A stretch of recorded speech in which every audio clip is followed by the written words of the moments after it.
viewers, in this video I am going to explain about receipts and payments account of non-profit organizations. First, let me explain the meaning and features of non-profit organizations. All business concerns can be divided into two categories, trading concerns and non-trading concerns. The basic distinction between trading and non-trading concerns is that they have different reasons for their existence. The primary objective of a trading concern is to make and maximize profit for its owners through sale of goods or rendering of service to consumers.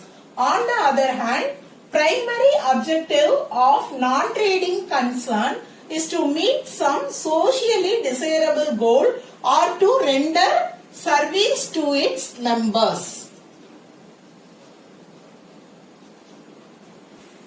As the main objective of these concerns is to serve their members and not profit making, these concerns are also called non-profit organizations. A non-profit organization, also known as non-business entity, not-for-profit organization or non-profit institution. Non-trading concerns includes hospitals, educational institutions, sports clubs, charitable societies, cultural associations, etc. These organizations are created for promotion of culture, games and sports. Now we will see the final accounts of non-profit organizations. As I said earlier, normally such organizations are not engaged in any trading or business activities. The main source of income are subscription from members, donations, financial assistance from government and income from investment. Most of their transactions are in cash or through the bank. These institutions are required by law to keep proper accounting records and keep proper control over utilization of their funds. Non-profit organizations prepare financial statements at the end of each accounting period. The three principal accounting statements of a non-profit organization include receipts and payments account, income and expenditure account and balance sheet.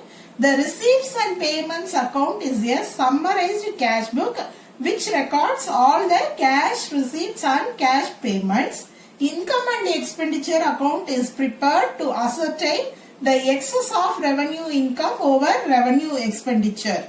The balance sheet is prepared at the end of the accounting year to show the financial position on that date.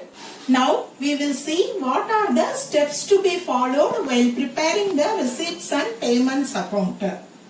Receipts and payments account is very important from the point of view of non-profit organization because they are more concerned about the cash position. Receipts and payments account is simply a summary of all cash and bank transactions during the particular period. It is a real account and hence the rule of real account is to be followed while preparing it. It starts with opening balance of cash in hand and cash at bank. Cash in hand is always favorable, so it is to be written on the debit side. Cash at bank may be favorable or unfavorable.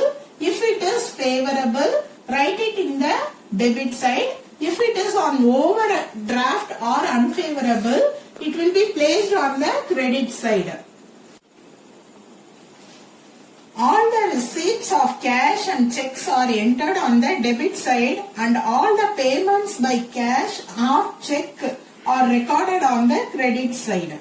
All capital receipts and revenue receipts are entered on the debit side and all the capital payments and revenue payments are entered on the credit side.